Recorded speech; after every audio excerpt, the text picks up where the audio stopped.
Liberdade por meio da investigação. Nesses períodos, o importante é evitar o que chamo de passar por cima do espiritual, ignorar o pensamento, ignorar o fato de que fomos pegos em um momento de reidentificação.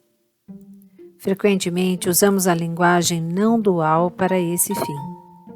Dizemos a nós mesmos: isso é apenas identificação. Não importa, já que, de todo modo, não existe ninguém para fazer algo. No final das contas, tudo está acontecendo espontaneamente. Essa é uma forma sutil, ainda que efetiva, de nos escondermos de nossa própria experiência. Isso nos permite evitar ter de lidar com nossa tendência contínua de reidentificação. O importante é ter a disposição de olhar para esses momentos de identificação com clareza e honestidade. Há várias maneiras de se engajar na autoinvestigação. Descobri que escrever era proveitoso para mim, tanto antes do despertar, quanto por algum tempo depois. Se eu notasse que estava deslizando de volta à identificação, ia para um café com um bloco de papel e uma caneta e começava a escrever a respeito. De fato, escrever sobre o que ocorria ajudava-me a entrar no padrão de pensamento que havia disparado a reidentificação. Eu conseguia definir exatamente qual pensamento ou crença tinha me capturado e qual era a visão de mundo interna daquele pensamento. Por exemplo, se fizermos algo que nos faça sentir tolos ou nos constranja, nossa mente pode ter um pensamento: eu não deveria ter feito aquilo. Ou, aquilo foi estupidez minha. Se você tomar um pensamento bem pequeno e começar realmente a abri-lo, verá logo que o pensamento está ligado a um sentimento. Na verdade, um é a porta de entrada para o outro. O pensamento, eu não deveria ter feito aquilo, vem com um sentimento, talvez constrangimento ou raiva. Nisso, enxergamos a visão de mundo interna do pensamento e como ele nos atrai para a identificação. É importante não usar esse tipo de investigação como mera ferramenta mental. Se fizermos isso, começaremos a compreender todas as coisas no nível mental. O problema é que o nível mental, com frequência, está desconectado do nível emocional. Podemos entender algo claramente em nossa mente, mas na esfera emocional é possível que ainda estejamos em conflito quanto a isso. Quando investigamos, é importante que usemos corpo e mente, tanto sentimento quanto pensamento. Devemos ver quais pensamentos geram quais sentimentos e quais pensamentos são gerados a partir dos sentimentos. É um ciclo. Um pensamento cria um sentimento e esse sentimento cria o próprio pensamento, que por sua vez cria o próximo sentimento. Quando eu ia ao café com um bloco de papel e um lápis, era bem preciso quanto a que pensamento específico causara aquele momento de identificação e começava a escrever a respeito. Analisava exatamente como aquele pensamento percebia o mundo. Para fazer isso, tinha que entrar em como me sentia. Tinha que focar minha atenção na crença que aquele pensamento específico, seja de condenação ou constrangimento ou o que for, gerara em termos de sentimento. Então eu entrava no sentimento e me permitiria senti-lo. O próximo passo era me perguntar sobre o padrão de crença do sentimento. Como esse sentimento vê o mundo? Como esse sentimento vê o self?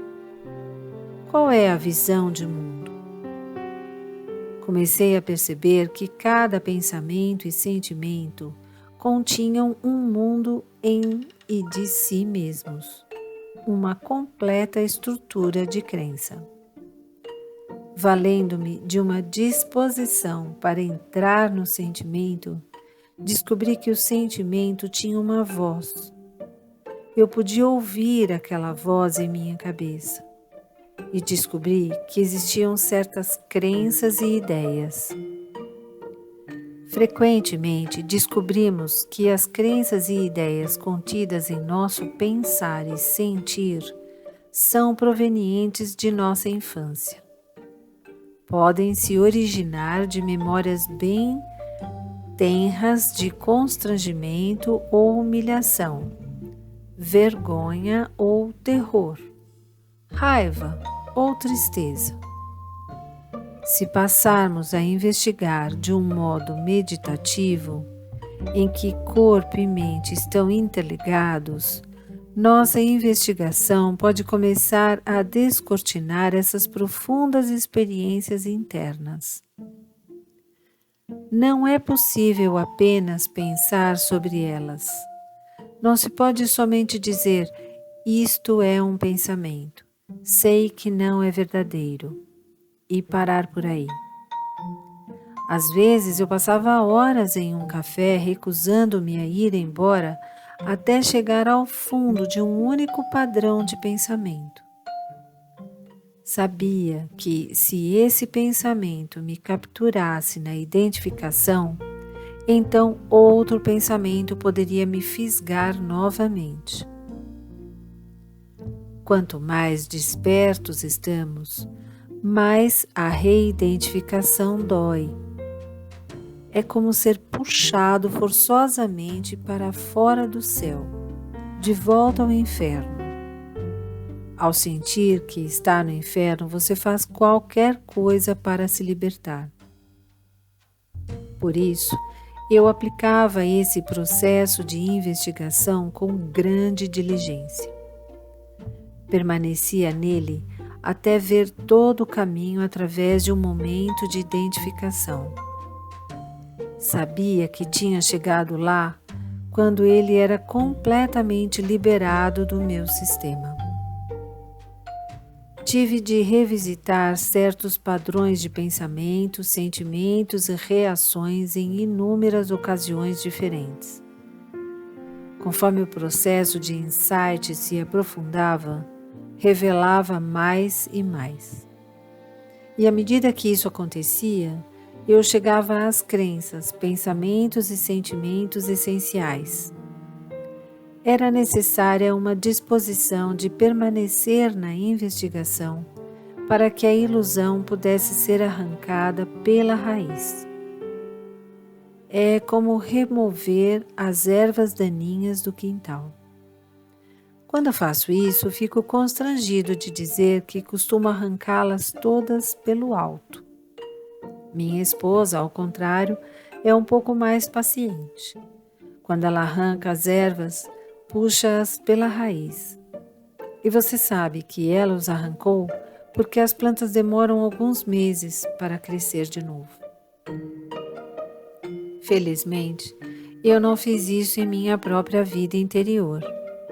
No processo de investigação que estou descrevendo, ficava muito focado. Estava disposto a ir bem fundo, percorrendo todo o caminho até as raízes de qualquer pensamento que estivesse causando uma reação dolorosa. Não quero com isso insinuar que todos precisam empreender um processo que envolva escrever. Cada um de nós tem de encontrar seu próprio caminho. Talvez escrever possa ajudá-lo. Talvez investigar seus padrões de pensamento de uma maneira meditativa possa ajudá-lo. No final, o importante é ir ao âmago do processo de pensar e sentir. Só assim é possível encontrar as crenças ilusórias que estão criando dor no presente momento. A maioria de nós passou por momentos difíceis na vida, e em tais ocasiões desenvolvemos estratégias espontâneas para lidar com eles. Quando somos jovens e ocorre um evento que nos causa mais dor do que somos capazes de encarar de cabeça erguida, criamos uma crença que nos permite sobreviver à situação. Talvez os pais de uma criança sejam disfuncionais. É demais para a criança encarar o fato de que seus pais não são capazes de cuidar dela particularmente bem. Esse conhecimento é tão ameaçador para o bem-estar da criança que ela vai criar uma história menos ameaçadora para ajudá-la a sobreviver à situação. Em vez de constatar que seus pais são disfuncionais, ela poderia formar um padrão de crença de que há algo errado com ela. Nesses momentos específicos, formar um padrão de crença ajuda-nos a lidar com períodos difíceis e a atravessá-los. Iniciamos esse padrão na infância, mas ele pode também continuar ao longo da vida. Quando investigamos sinceramente esses padrões de crenças, descobrimos que não são mais estratégias úteis. Embora tenham nos ajudado a lidar com situações difíceis no passado, sua utilidade se foi. O pensamento propriamente dito não é uma estratégia útil. Contar a nós mesmos quaisquer histórias sobre quaisquer eventos sempre provocará dor. Afinal, toda formulação que fizermos em nossa mente sobre o passado ou o presente estará em conflito com a vida tal como ela é, com o que está de fato acontecendo. Quando esses pensamentos e emoções velcro emergem, a chave é encarar e investigar todas as estruturas de crenças subjacentes. Nesse momento, a investigação é sua prática espiritual. Evitar essa prática é evitar seu próprio despertar. O que quer que você evite na vida irá retornar, repetidamente, até que esteja disposto a encarar isso, a olhar com profundidade para a sua verdadeira natureza. Novamente, a única forma de saber que enxergamos a verdadeira natureza de alguma coisa é se a história que estamos contando para nós mesmos for liberada. Não é apenas vê-la como ilusão, é senti-la como ilusão. Com frequência, digo aos alunos para ficarem com ela até que se dissolva. A escolha está entre a investigação meditativa e o tornar-se vítima. Essa é a escolha que temos: ser vítimas de nossas próprias ideias e crenças ou senti-las até que elas desmoronem. Por meio da investigação, passamos a ver que todas as crenças têm o mesmo valor. O que penso que alguém deveria ter feito ou não tem valor. Na verdade, o que esse alguém fez tem o mesmo valor daquilo que acreditamos que ela deveria ter feito. Somente quando percebemos que nossos pensamentos, julgamentos e opiniões são tão verdadeiros quanto seus opostos, é que as polaridades do pensamento estão equilibradas. Se o pensamento oposto for tão verdadeiro quanto o pensamento em que acredito, então toda a estrutura de pensamento entra em colapso. Se a opinião alheia tem o mesmo direito de existir que a minha opinião, então é impossível dizer qual delas é real ou verdadeira. Ambas são reais ou não são reais. Quando percebemos isso, há um equilíbrio interno dos opostos e o pensamento não está mais polarizado. É somente quando o pensamento está equilibrado dessa forma que a estrutura dualística do pensamento perde sua validade e começa a colapsar. Isso não é algo que vemos uma vez, é algo que vemos sempre que for necessário. Não existe algo como o despertar passado. O despertar passado é passado. A única coisa relevante é o presente. Estou eu desperto para a verdade bem agora e não apenas em minha mente, mas na inteireza do meu ser?